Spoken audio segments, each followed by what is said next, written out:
تو یہ مطالبہ چل رہا ہے. اب دیکھیں اس میں ہمارے جو اسحاق ڈار اور جناب Syed Asim Munir field marshal P M ہمارے تو بڑے اہم رول ادا کر رہے ہیں. اور سفارتی کام میں یہ سمجھتا ہوں ایسی خارجہ پالیسی کسی ملک نے آج تک نہیں کی. اب وہ امریکہ سپر طاقت وہ پاکستان میں بار بار اس چھوٹے سے ملک میں آ کے جو ہمارا جو قرضوں میں جکڑا ہوا ملک تھا ان میں آ کے مذاکرات کر رہے ہیں. اور یہ کامیابی کی دلیل ہے یہ ان کی.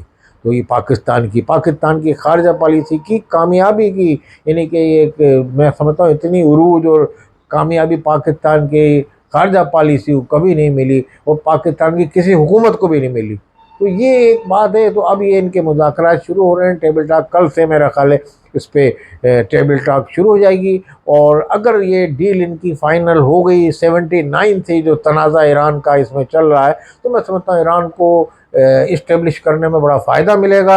اور ایران کے جو منجمد اکاؤنٹ ہے اس میں کافی پیسہ بھی آ جائے گا. اور اس میں ایران کو ہی فائدہ نہیں ہوگا پورے خطے کو فائدہ ہوگا. پاکستان کی وہ جو لوگ کہتے ہیں تیل کیوں نہیں لے رہا بھائی گیس کیوں نہیں لے رہا وہ پائپ لائن کا بھی جو ہے جوڑ دیا جائے گا جوائنٹ. تو لازمی پاکستان میں وافر مقدار میں گیس ہوگی اور تیل ہوگا اور پیٹرول ہوگا. اور یہ صورتحال جب ہوگی جب ایران سے ان کا امریکہ کا معاہدہ ڈیل ہو جائے گی. اور یہ ڈیل جب ہو جائے گی اور اگر فائنل ڈیل ہو گئی اس پہ ہم بھی دعا گوئیں آپ بھی دعا کریں تو اس پہ جو ٹرمپ ہے امریکہ کے وہ پاکستان میں آ کے خود سائن کریں گے. کیونکہ ٹرمپ جو ہیں اس چکر میں لگے ہوئے ہیں کہ یہ کریڈٹ میں خود لوں اور یہ پاکستان کی حکومت کے توسط ملے گا. تو یہ جب پاکستان کے حوالے سے جو ملے گا ان کو تو اب آگے نوبل انعام جو آنے والا ہے نوبل انعام والے دیکھتے ہیں وہ کس کو دیتے ہیں. تو بہرحال ان میں تمام ملک پاکستان والوں کا تو حق بنتا ہے. اب یہ کہ ٹرمپ تو سائن کرے گا ٹرمپ کو تو لا کے پاکستان والوں نے بٹھایا تو یہ نوبل انعام بھی اس مرتبہ جو ہے نا ٹرمپ اور پاکستان کے درمیان کھینچا ہوگا نوبل انعام پہ. مگر بہرحال یہ ہے کہ پاکستان نے اس میں بڑا اہم رول ادا کیا ہے. اور آج یا کل میں اس کی قوی امید ہے کہ معاہدہ ہو جائے گا. امریکہ سے پاکستان نے ایران کا پیغام پہنچا دیا ہے کہ آپ ناکہ بندی جو آپ نے کی ہے وہ کھولیں تو وہ ہرمس کھول دیں گے وہاں سے. تو اس پہ ایک تیل کے جو جہاز آمد جامد شروع ہو جائے گی اور یہ کشیدہ فضا ختم ہو جائے گی آج یا کل میں.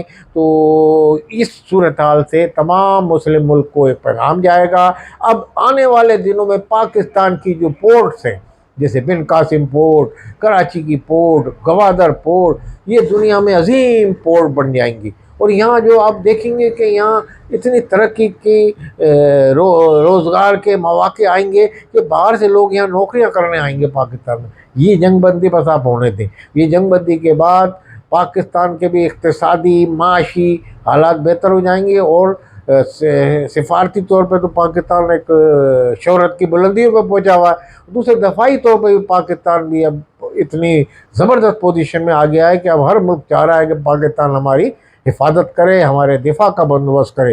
یہ تمام یو اے والے اب آئندہ آنے والے دنوں میں پاکستان کو کہیں گے بھئی ہماری امریکہ نہیں آپ کریں دفاع. تو یہ ہے دیکھیے پاکستان کا کریڈٹ. اور آنے والے دنوں میں مذاکرات ایران کے لیے بھی خوش آئند ہوں گے. ایران میں جو ایک کہہ سکتے ہیں جذبے سے تو سرشار ہے مگر بہرحال اقتصادی معاشی طور پہ وہاں بڑا برا حال ہے. ایران میں مہنگائی عروج پہ تاریخی ایران میں کبھی ایسا نہیں. یہ آج بلڈنگیں آپ ایران کی دیکھتے ہیں قدآور بلڈنگیں اور جتنے بڑی بڑی بلڈنگیں ہیں تو اس میں دو رائے نہیں ہے کہ یہ شہنشاہ کے زمانے کی یہ جو ترقیاں ہوئی ہوئی ہیں. لازمی انہوں نے بھی کیونکہ مگر جو بنیادی عمارتیں ہم ان پہ تاریخ دیکھ سکتے ہیں کہ کون سی ہوئی ہوئی ہے اور یہ یعنی کہ اتنی جو یادگاریں بنی ہوئی ہیں تو یہ تمام شہنشاہ نے بہرحال ترقی کی تھی. بہرحال وہ لبرل اور سیکولرزم کا ایک بندہ تھا مگر بہرحال اس میں اسلامیزیشن کا عمل نہیں کرتا تھا تو اس لیے تحریک اٹھی اور جو ایک لمبی داستان ہے وہ ایک الگ موضوع ہے. مگر بہرحال آنے والے دنوں میں ایران کو اگر اقتصادی اور معاشی اور دفاعی طور پہ مضبوط ہونا ہے تو یہ مذاکرات امریکہ سے فائنل ہونے چاہیے اور کامیاب ہونے چاہیے یعنی کہ ناکامی کا سامنا نہ کرنا پڑے. ادروائز ایران بھی تباہی سے دو چار ہوگا خطے کے تمام ممالک تباہی سے دو چار ہوں گے اور پھر اس تباہی کو جو علاقے میں پھیلے گی کوئی نہیں روک سکتا. اس میں عام غریب آدمی بھی متاثر ہوگا اور خطے کے عوام تمام متاثر ہوں گے ہر ملک کے. یعنی کوئی عرب بھی نہیں بچے گا نہ پاکستان نہ بھارت. پھر یہ تباہی بڑھ جائے گی اور جنگ بڑی خطرناک ہوگی. اللہ تعالیٰ ہمیں سب کو محفوظ رکھے اور کوئی پائیدار حل اور پائیدار مذاکرات کامیاب ہو جائیں امریکہ اور ایران کے پاکستان کے توسط سے۔ والسلام علیکم ورحمۃ اللہ۔